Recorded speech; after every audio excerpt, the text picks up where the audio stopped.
আপনাদের সবাইকে স্বাগত জানাচ্ছি। বাংলাদেশে ২০২৪ সালের মাঝামাঝি ঘটে যাওয়া নাটকীয় রাজনৈতিক পরিবর্তন অনেকের কাছে ছিল আশাবাদের নতুন জানালা। দীর্ঘ সময় ধরে চলা রাজনৈতিক কর্তৃত্ববাদী শাসনের অবসান এবং এক রক্তাক্ত গণ অভ্যুত্থানের মাধ্যমে একটি অন্তর্বর্তী সরকারের প্রতিষ্ঠা ছিল এক ঐতিহাসিক ঘটনা।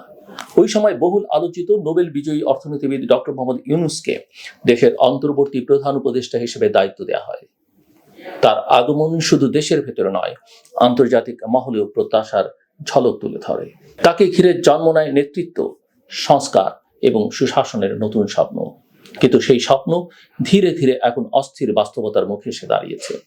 সরকারের গঠনের মাত্র ৯.৫ মাসের মাথায় এই অন্তর্বর্তী প্রশাসন গভীর দ্বন্দ্ব, অনাস্থা এবং দ্বিধার মুখোমুখি। ডক্টর ইউনূসের পদত্যাগের গুঞ্জন, সামরিক নেতৃত্বের প্রকাশ্য অসন্তোষ, রাজনৈতিক দলগুলোর রাস্তায় নামা আর প্রশাসনের অভ্যন্তরীণ অনৈক্য সব পিলিয়ে একটি অনিশ্চিত ভবিষ্যতের আভাস দিচ্ছে। প্রথম দিকে সেনাবাহিনী, রাজনৈতিক দল, ছাত্র নেতৃত্ব এবং নাগরিক সমাজ এই চারটি স্তম্ভের সম্মিলিত সমর্থনে গঠিত হয়েছিল এই সরকার। বিশেষ করে সেনাবাহিনীর উপস্থিতি তখন ছিল রাজনৈতিক শূন্যতা মোকাবেলার জরুরি প্রয়োজন হিসেবে দেখা। কিন্তু সময়ের ব্যবধানে এই চার স্তম্ভের প্রত্যেকটির সঙ্গে সরকারের দূরত্ব বাড়তে থাকে। সেনাপ্রধান জেনারেল ওয়াকারুজ্জামানের সাম্প্রতিক বক্তব্য এই দূরত্বের চূড়ান্ত বহিঃপ্রকাশ, যেখানে তিনি সরাসরি বলেছেন, দীর্ঘদিন সেনাবাহিনীকে বেসামরিক কাজে নিয়োজিত রাখলে তা দেশের প্রতিরক্ষা দুর্বল করবে এবং নির্বাচিত সরকারের অনুপস্থিতিতে রাষ্ট্র পরিচালনা গ্রহণযোগ্য নয়।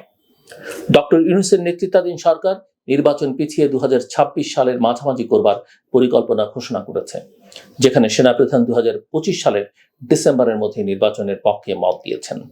এই বিরোধ শুধু নির্বাচন কেন্দ্রিক নয়, এটি গভীর সাংবিধানিক এবং নীতিগত দ্বন্দ্বের প্রতিচ্ছবি। সেনাবাহিনীর আপত্তি শুধুমাত্র সময়সূচি নিয়ে নয়, চট্টগ্রাম বন্দরের বিদেশি ব্যবস্থাপনা, স্টারলিংক স্যাটেলাইট সেবা, এমনকি মিয়ানমারের রাখাইন রাজ্যের জন্য মানবিক করিডোর বা কারো কারো ভাষায় চ্যানেল খোলার মতো সিদ্ধান্তেও তারা সরকারের অবস্থানের বিরোধিতা করছেন। এর মধ্যে রাজনৈতিক দলগুলোর অবস্থানও অস্পষ্ট নয়। বিএনপি, এনসিপি, জামায়াত এবং অন্যান্য দল সরকারকে বিভিন্ন দাবিতে চাপে রেখেছে।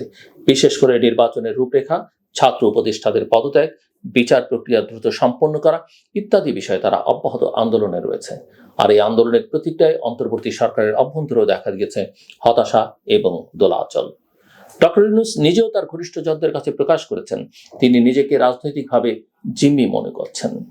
একটি অস্থির, বিভাজিত এবং প্রতিদ্বন্দ্বিতাপূর্ণ পরিবেশে তার পক্ষে সরকার পরিচালনা প্রায় অসম্ভব হয়ে উঠেছে।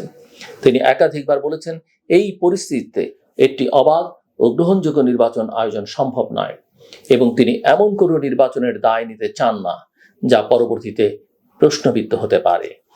এই পটভূমিতে ইউনূসের পদত্যাগের গুঞ্জন ছড়িয়ে পড়ে, যা সরকার এবং রাষ্ট্রযন্ত্রকে এক অনিশ্চিত অধ্যায়ের মুখে ঠেলে দেয়। যদিও পরবর্তীতে সরকারের পক্ষ থেকে বলা হয় তিনি পদত্যাগ করছেন না, তবে এই পুরো পরিস্থিতি তাকে কতটা নিঃসঙ্গ চাপে রেখেছে তা আর অস্বীকার করবার উপায় নেই। অন্যদিকে সরকারের অনেক গুরুত্বপূর্ণ সিদ্ধান্তে রাজনৈতিক দলগুলোকে অন্তর্ভুক্ত না করবার ফলে অসন্তোষ আরও বেড়েছে। বিশেষ করে এনসিপি বা বিএনপির মতে সরকারের ভেতরে কিছু উপদেষ্টা রাজনৈতিক পক্ষপাতিত্বে জড়িত, কেউ কেউ নিজেদের উচ্চাকাঙ্ক্ষা পূরণে তৎপর। ছাত্র উপদেষ্টাদের মধ্যে কেউ কেউ সরাসরি রাজনৈতিক দল গঠন করে সরকারে থেকে দলীয় রাজনীতি করছেন, যা সরকারকে নিরপেক্ষতা হারানোর পথে ঠেলে দিচ্ছে। এমন পরিস্থিতিতে অনেকেই মনে করছেন, ইউনূস যদি সত্যি একটি ঐকমত্য ভিত্তিক গ্রহণযোগ্য নির্বাচন চান, তবে তাকে নিজের উপদেষ্টা পরিষদ পুনর্গঠন করতে হবে। তাকে এমন একটি সরকার গঠন করতে হবে যা সত্যিকার অর্থে নির্দলীয়, বিশ্বাসযোগ্য এবং রাজনৈতিকভাবে গ্রহণযোগ্য। সামরিক নাগরিক দ্বন্দ্ব, আন্দোলনমুখর রাজনৈতিক চাপ, প্রশাসনের ভেতরে মতানৈক্য এবং জনপ্রত্যাশার চাপ, এই চারটি ফ্রন্টেই এই মুহূর্তে সরকার চাপে রয়েছে। তার উপর কিছু বিদেশি কূটনৈতিক মিশন থেকেও পরোক্ষভাবে প্রফেসর ইউনূসকে পরামর্শ দেওয়া হচ্ছে যে সরকারকে ঢাকা কেন্দ্রিক না রেখে জাতীয় ভিত্তিক করতে হবে। সরকারের বর্তমান গঠন অনেকাংশেই ঢাকাবাসী শিক্ষিত শ্রেণী কেন্দ্রিক, যা দেশের বাকি অংশের প্রতিনিধিত্ব করে না। এই অবস্থায় অন্তর্বর্তী সরকারের প্রধান প্রফেসর ইউনূসের সামনে খুব বেশি পথ খোলা নেই। হয় তিনি অনড় থেকে একটি গ্রহণযোগ্য নির্বাচন আয়োজনের জন্য দেশ জুড়ে রাজনৈতিক ঐক্য গড়ে তুলবেন, নয়তো পদত্যাগ করে সরকারকে আরেকটি কঠিন পরিস্থিতির মুখোমুখি করবেন। বিশ্লেষকরা বলছেন যে ইউনূস নিজে রাজনীতিবিদ নন, তাই তিনি প্রশাসনিক নেতৃত্বে দক্ষ হলেও রাজনৈতিক কৌশলে অত্যন্ত দুর্বল। তার কিছু বক্তব্য এবং সিদ্ধান্তে রাজনীতিকদের সঙ্গে দূরত্ব বেড়েছে, আর সেই ফাঁকে সরকার বিরোধী বা রাষ্ট্রবিরোধী শক্তি সুযোগ নেওয়ার পথ খুঁজছে। কিন্তু এই সংকটের দায় একা প্রফেসর ইউনূসের নয়। রাজনৈতিক দলগুলোর একাংশ অতি দাবি দাওয়া করে সরকারের উপর অস্বাভাবিক চাপ সৃষ্টি করেছে। তার মধ্যে প্রফেসর ইউনূসের আশীর্বাদ পুষ্ট রাজনৈতিক দলটি সবচেয়ে বেশি এই কাজটি করছে। আন্দোলনের নামে শহর অচল, জনজীবন বিপর্যস্ত হচ্ছে, সাধারণ মানুষের ভোগান্তি বাড়ছে, ফলে জনগণের মাঝেও সরকার নিয়ে সমালোচনা বাড়ছে। আবার সরকারের মধ্যে কিছু উপদেষ্টা দায়িত্ব পালনের চেয়ে নিজেদের প্রচার নিয়েই অনেক বেশি ব্যস্ত। এই সমস্ত বাস্তবতার মাঝে এখন সবচেয়ে বেশি প্রয়োজন রাজনৈতিক সংলাপ, বাস্তববাদী রূপরেখা এবং পারস্পরিক আস্থা। ইউনূস যদি তার প্রথম দিককার গণ আশার প্রতীক হয়ে থাকতে চান, তবে তাকে পরিস্থিতি নিয়ন্ত্রণে আনতে হবে, আবেগ নয়, বাস্তবতা দিয়ে। তাকে বুঝতে হবে নেতৃত্ব মানে শুধু অভ্যন্তরীণ সমঝোতা নয়, নাগরিক আস্থা অর্জন এবং বহুমাত্রিক সংকটের মাঝে সঠিক পথ নির্ধারণ। দেশের গণতান্ত্রিক উত্তরণ এখন এক সন্ধিক্ষণে।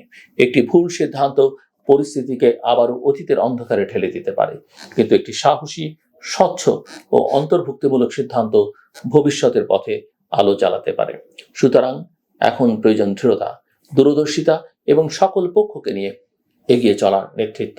ইউনূসের সামনে ইতিহাস রচনার সুযোগ ছিল, এখনো কেউ মনে করেন আছে, কিন্তু তিনি কি পারবেন সেই চ্যালেঞ্জ দিতে? শেষ করবার আগে একটা বিষয় আমি আপনাদের বলতে চাই। এটা বাংলাদেশের সংস্কৃতি, সব দেশে নয়, কিন্তু বাংলাদেশে এই সংস্কৃতিটা বাংলাদেশের ভেতরে থেকে সকলের মানা উচিত।